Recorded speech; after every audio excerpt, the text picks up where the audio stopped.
السلام عليكم طلاب الصف الثاني الإعدادي، عاملين إيه؟ يا رب تكونوا بخير. معاكم مستر عمر. إن شاء الله النهاردة هنشرح الدرس الثاني في الوحدة الثانية، المنهج الجديد 2026. إن شاء الله النهاردة هنشرح الدرس اللي بيتكلم عن إيه؟ بيتكلم عن حاجة اسمها تحليل ثلاثية الحدود. ومن اسمه تحليل ثلاثية الحدود يعني إيه؟ يعني المقدار بتاعي بيتكون من 3 حدود. طيب إحنا الحصة اللي فاتت شرحنا إيه؟ الحصة اللي فاتت شرحنا الدرس الأول اللي هو بيتكلم عن إيه؟ التحليل بإخراج العامل المشترك. خدناه الحصة اللي فاتت. والحصة التانية هو بنكمل تحليل ثلاثية الحدود. طب أهداف الدرس ده إيه؟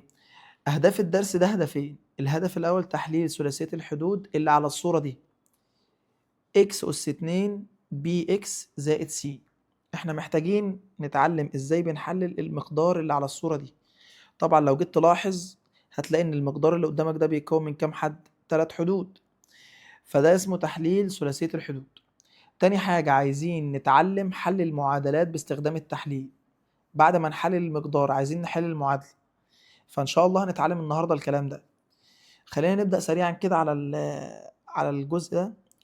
هو أنا لو جيت قلت لك x زائد 2 مضروبة في x زائد 3، كنا بنوزع دي ازاي في سنة أولى إعدادي؟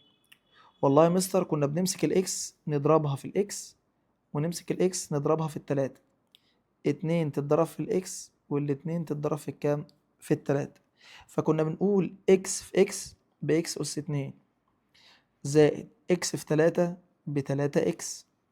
بعد كده نضرب 2 في إكس و2 في 3. كنا بنقول 2 في إكس ب2 إكس زائد 2 في 3 بكام؟ ب6. كنا بنعمل إيه في الحدين اللي في النص دول؟ بنجمعهم لأن دول ينفع يتجمعوا. فكنا بنقول إكس أس 2 زائد 3 إكس زائد 2 إكس بكام؟ 5 إكس زائد 6. يبقى المقدارين دول بيتضربوا في بعض ازاي؟ بيتضربوا في بعض ان هم يطلعوا لي الناتج ده،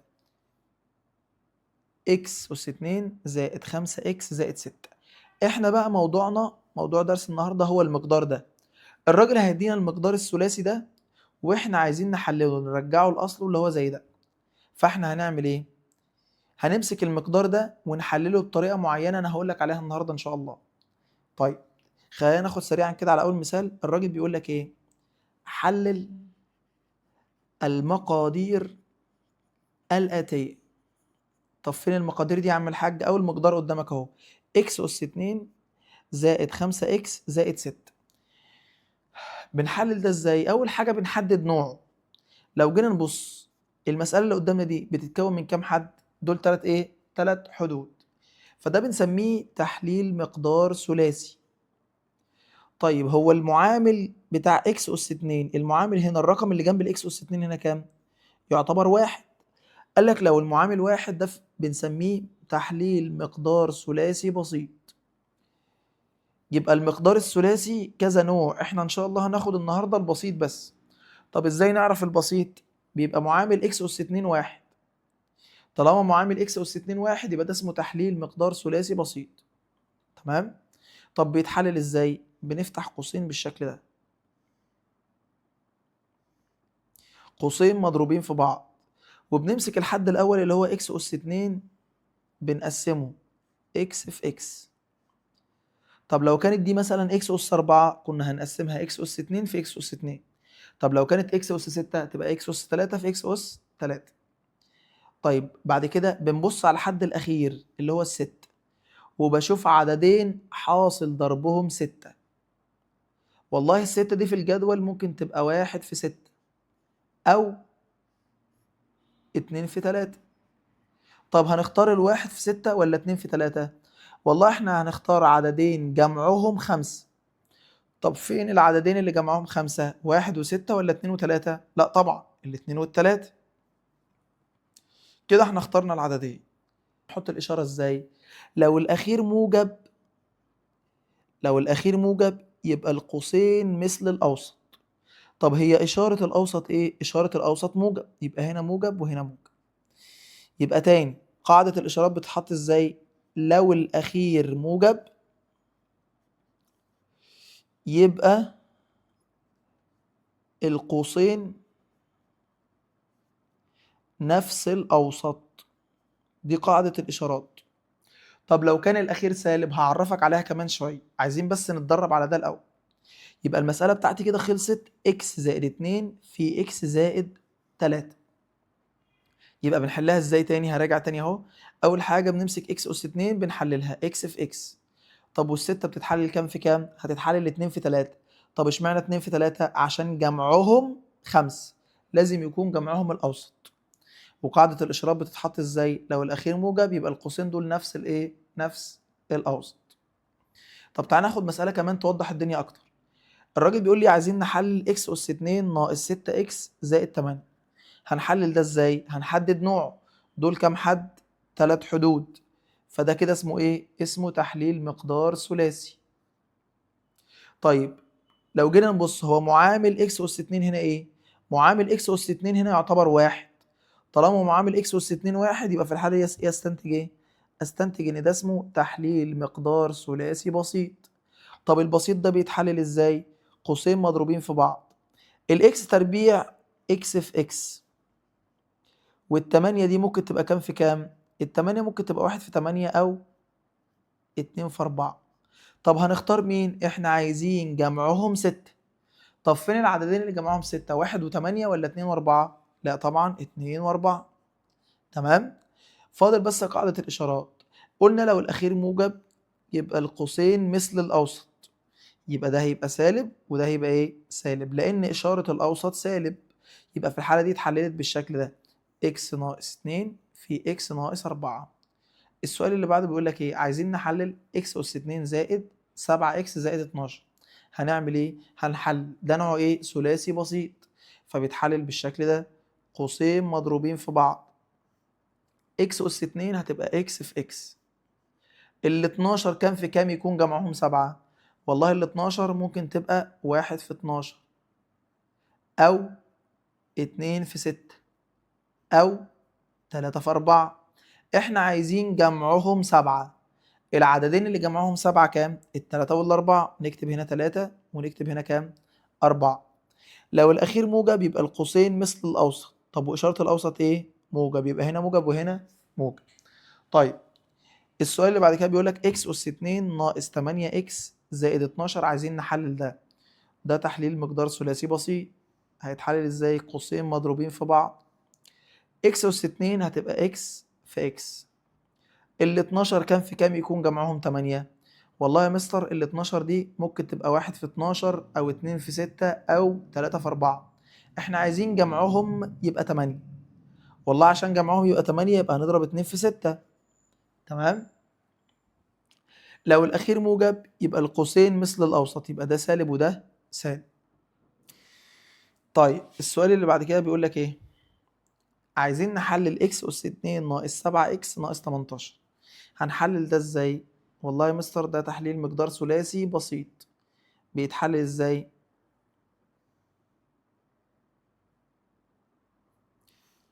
قوسين مضروبين في بعض بالشكل ده: x تربيع x في x. ال 18 كام في كام؟ والله ال 18 ممكن تبقى 1 في 18 أو 2 في 9 أو 3 في 6. احنا عايزين عددين لما نيجي نطرحهم من بعض يدينا كام؟ يدينا 7. طب فين اللي لما نيجي نطرحهم من بعض يدينا 7؟ والله لو جيت تلاحظ اللي هي كام؟ الستة والكام؟ الاتنين والتسعة. الاتنين والتسعة. فاحنا هنحلل ال 18 دي هتبقى 2 في 9.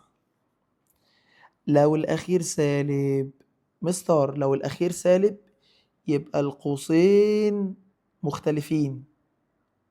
طب مين هياخد موجب ومين هياخد سالب؟ قالك لو إشارة الأخير سالب يبقى الكبير ياخد إشارة الأوسط. الكبير ياخد الأوسط والتاني ياخد عكسه. تمام؟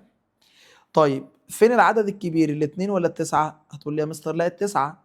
طب التسعة هتاخد إشارة الأوسط اللي هي إيه؟ سالب، والتاني ياخد عكسه اللي هو إيه؟ موجب. يبقى إكس ناقص 9 في إكس زائد 2. طيب عايزين نحلل ده: إكس أس 2 زائد إكس ناقص 12. هنحلل ده إزاي؟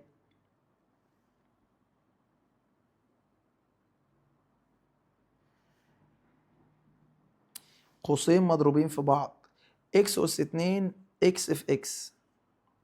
ال 12 كام في كام يكون طرحهم واحد؟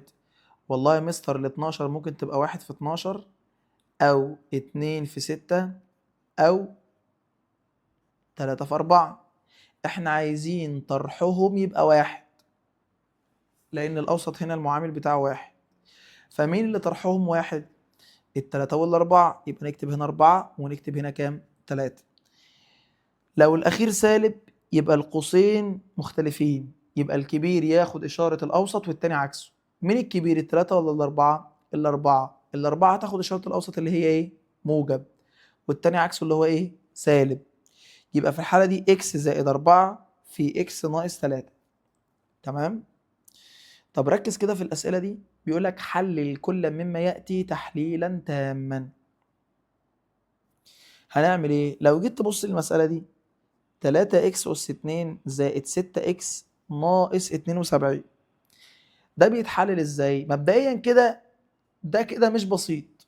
ليه؟ إحنا اتفقنا لازم يبقى المعامل ده واحد، صح؟ قال لك لو لقيت المسألة بتاعتك المعامل بتاعها مش واحد، تروح تبص على المقادير، ينفع ناخد عامل مشترك ولا لأ؟ اسأل نفسك سؤال، هي مش الستة بتقبل الاسم على التلاتة؟ وال 72 بتقبل الاسم على التلاتة؟ خلاص يبقى هناخد التلاتة عامل مشترك. لما بنيجي ناخد التلاتة عامل مشترك هنقسم 3 اكس اس 2 على التلاتة. لما اجي اقسم 3 اكس اس 2 على التلاتة يدينا اكس اس 2، لان التلاتة هتروح مع التلاتة، زائد 6 على التلاتة فيها كام؟ فيها الاتنين، اكس ناقص 72 على التلاتة فيها كام؟ 24. هنعمل ايه بقى؟ هنحلل المقدار ده، هيتحلل تاني. ليه بقى؟ لان الراجل بيقول لك حلل تحليلا تاما. تحليلا تاما يعني ايه؟ يعني تحلل للاخر، لازم التحليل بتاعك يبقى للاخر. فاللي جوه ده لسه هيتحلل، فالتلاتة اللي بره دي بتنزل زي ما هي وبنحلل عادي يا جماعه. الاكس اس 2 اكس في اكس،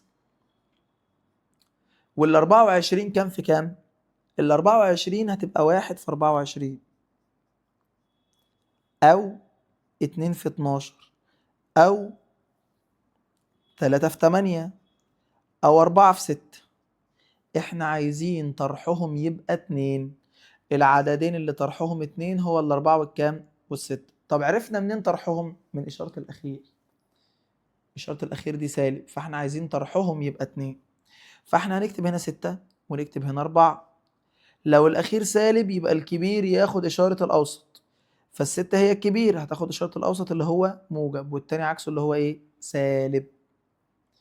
السؤال اللي بعده بيقول لك إيه؟ 12 إكس ناقص 3 إكس أس 3 ناقص 9 إكس أس 2.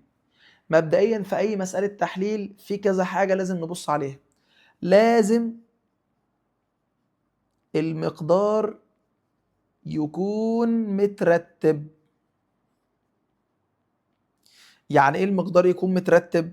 يعني نرتبه على حسب الأس من الكبير للصغير. فين هنا أكبر أس؟ والله لو جيت تبص أكبر أس هو ده أهو، يبقى في الحالة دي هنكتبه كده بإشارته سالب 3 إكس أس 3.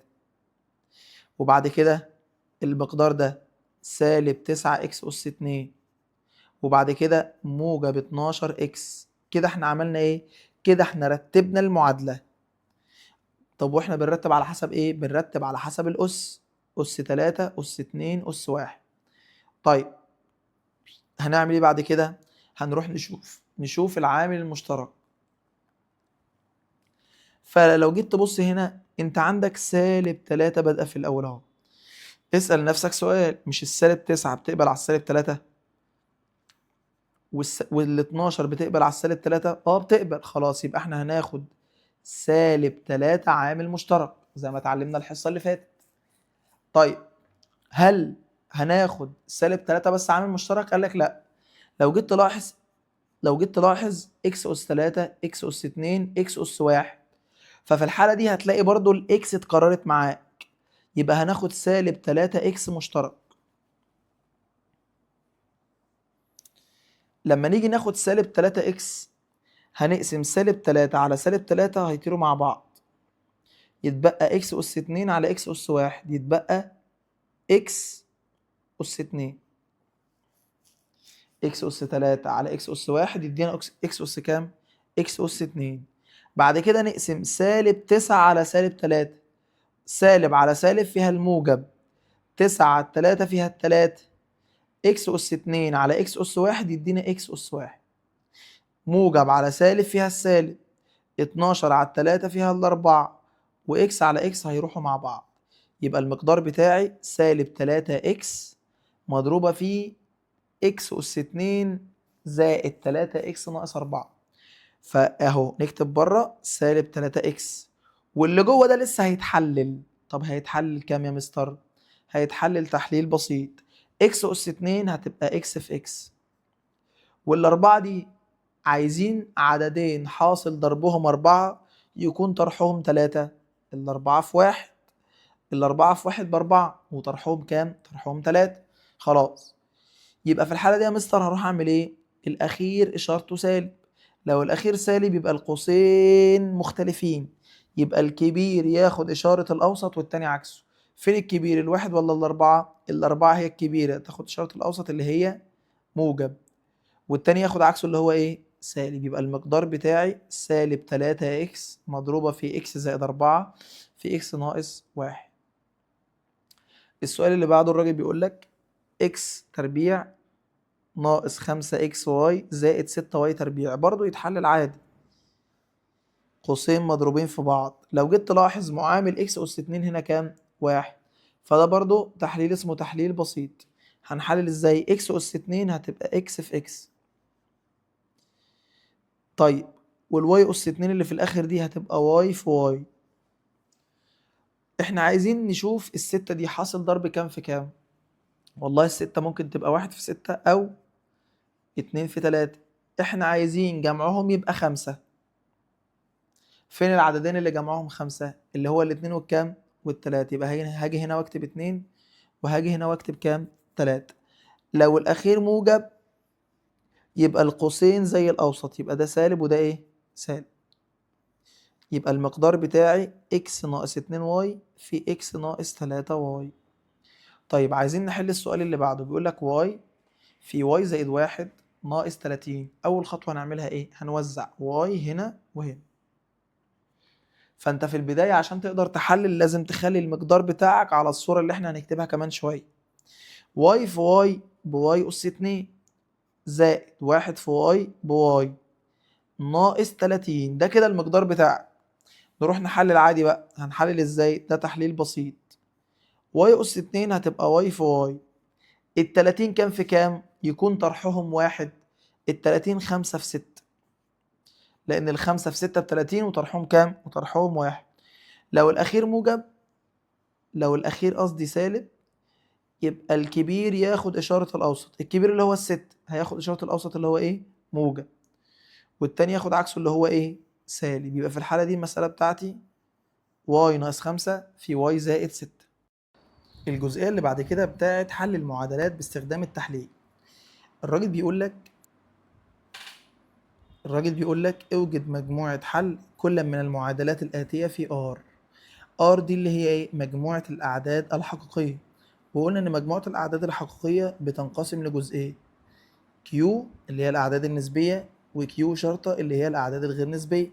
الأعداد النسبية اللي هي بتبقى أعداد في صورة بسط على مقام، والكيو شرطة اللي هي الأعداد اللي بتبقى في صورة جذر، واللي تحت الجذر حاجة ملهاش جذر.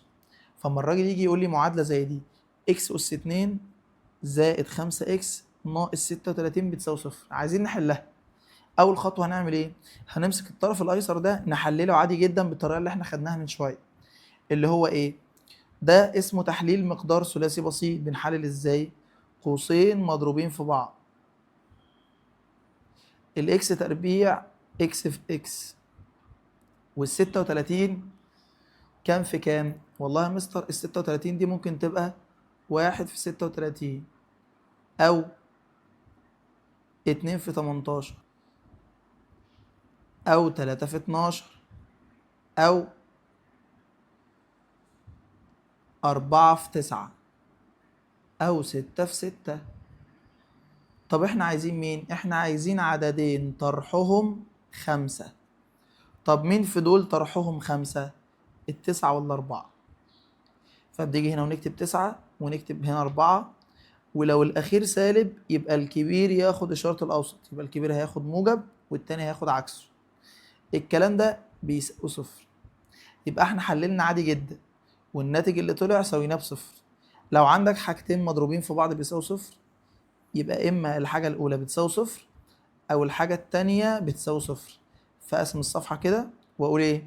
وأقول إكس زائد 9 بتساوي صفر، وهنا إكس ناقص 4 بتساوي صفر. لما أودي ده بعكس الإشارة يبقى الإكس بتساوي سالب 9. لما أودي ده بعكس الإشارة يبقى الإكس بتساوي 4.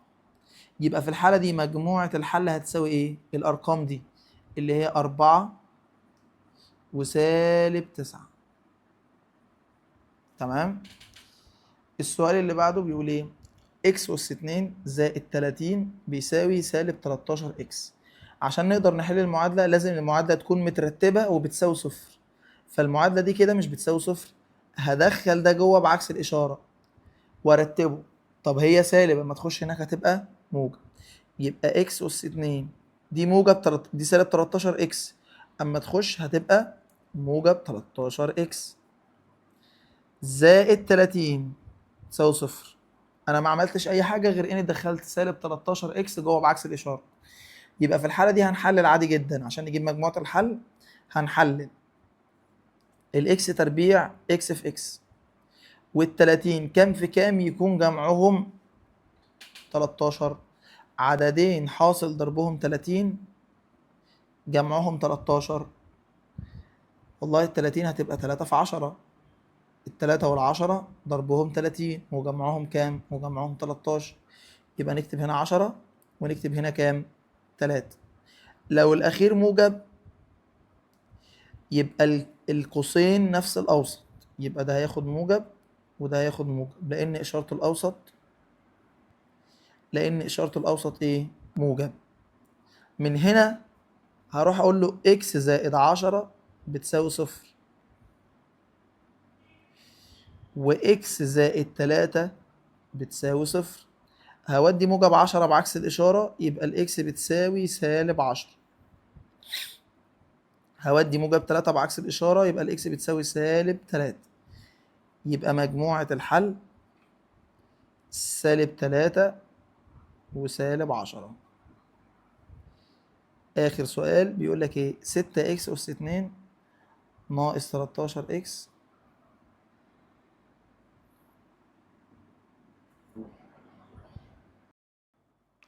طيب عايزين نبدأ نحل بقى. الراجل بيقول لك إيه؟ إكس ناقص 3 مضروبة في إكس زائد 5 بيساوي صفر. طبعا عايزك تبقى واخد بالك من حاجة خدناها برضو الحصة اللي فاتت، إيه هي؟ إن أنا لو عندي A في B بيساوي صفر، لو عندي حاجتين مضروبين في بعض بيساوي صفر، بستنتج إيه؟ بستنتج إن إما ال B بتساوي صفر وإما ال A بتساوي صفر. تمام؟ فأنا دلوقتي هعمل إيه؟ لو أنا عندي حاجتين مضروبين في بعض بيساوي صفر، هقول إما الأولى بتساوي صفر أو التانية بتساوي صفر. إكس ناقص 3 في إكس زائد 5 الكلام ده بيساوي صفر. هنروح نعمل إيه؟ هنروح نقسم الصفحة نصين بالشكل ده، ونروح نقول إيه؟ ونروح نقول إما الأولى بتساوي صفر أو التانية بتساوي صفر. فأنا هروح أقول له إيه؟ هروح أقول له إكس ناقص 3 بتساوي صفر، وإكس زائد 5 بتساوي صفر. هودي دي بعكس الإشارة يبقى الإكس بتساوي 3.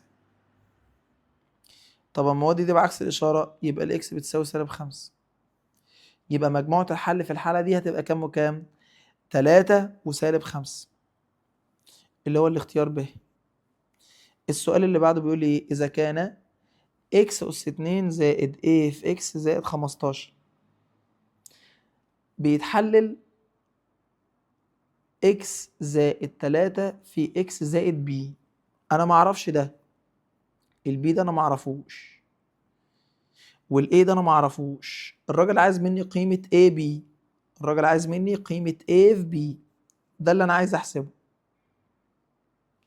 طب هنحسب ده إزاي؟ إكس أس 2 زائد AX زائد 15 الكلام ده هيساوي إكس زائد 3 في اكس زائد بي. والله يا مستر انا عايزك تبص على الحد الاخير ده. بص كده على الحد الاخير. والله يا مستر الحد الاخير ده 15. طب هي ال 15 دي عبارة عن 3 في كام؟ 3 في 5. يبقى البي بتساوي 5. ده اول استنتاج. طب تاني استنتاج، احنا طالما دي عندنا 15 كنا بنروح نقول لازم يكون جمعهم الحد الاوسط. طب احنا حللنا ال 15 3 في 5، صح؟ طب التلاتة والخمسة دول جمعهم كام؟ والله يا مستر التلاتة والخمسة جمعهم 8. يبقى المعامل بتاع الحد الأوسط ده ب8. يبقى الإيه هتساوي 5 زائد 3 هيساوي كام؟ هيساوي 8. يبقى الإيه بتساوي 8. طب هو عايز إيه بقى؟ والله هو عايز قيمة إيه في بي. الإيه 8 والبي 5، يبقى هضرب 5 في 8 بكام؟ ب40. يبقى قيمة الناتج كام؟ 40. السؤال اللي بعده بيقول لك ايه؟ اكس اس 2 اذا كان المقدار اكس اس 2 ناقص 11 اكس زائد 28، تحليلها اكس ناقص ايه في اكس زائد ايه بي. هنروح احنا نحلل عادي. المقدار بتاعي اللي هو ايه؟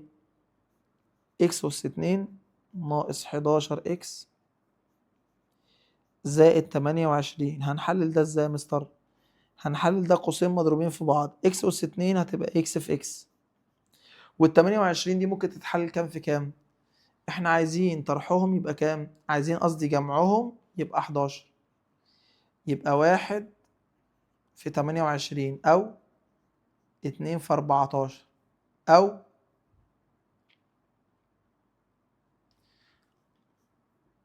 4 في 7. احنا عايزين يكون جمعهم 11. فين العددين اللي لما اجي اجمعهم يدينا 11؟ الأربعة والسبعة. يبقى نيجي نكتب هنا 7 ونكتب هنا كام؟ 4. لو الأخير موجب يبقى القوسين دول نفس الأوسط، يبقى ده سالب وده سالب. فالمسألة بتاعتي هتخلص إنك المسألة هتتحلل إكس ناقص 4 إكس ناقص 7 في إكس ناقص 4. هو الراجل بقى بيقول لك الكلام ده بيساوي إكس ناقص إيه في إكس ناقص بي. يبقى أكيد الإيه ب7 وأكيد البي بكام؟ ب4. هو عايز منك A زائد B.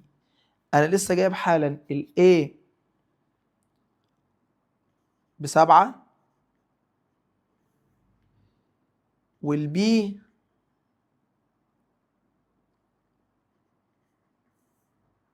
ب4. طب هو عايز ايه زائد بي بقى؟ يبقى 7 زائد 4. 7 زائد 4 كام؟ 7 زائد 4 11. طيب كده الحمد لله تم الانتهاء من الدرس الثاني، اللي هو كان بيتكلم على ايه الدرس الثاني؟ تحليل المقدار الثلاثي. تمام؟ اشوفكم ان شاء الله الحصة الجاية. مع السلامة.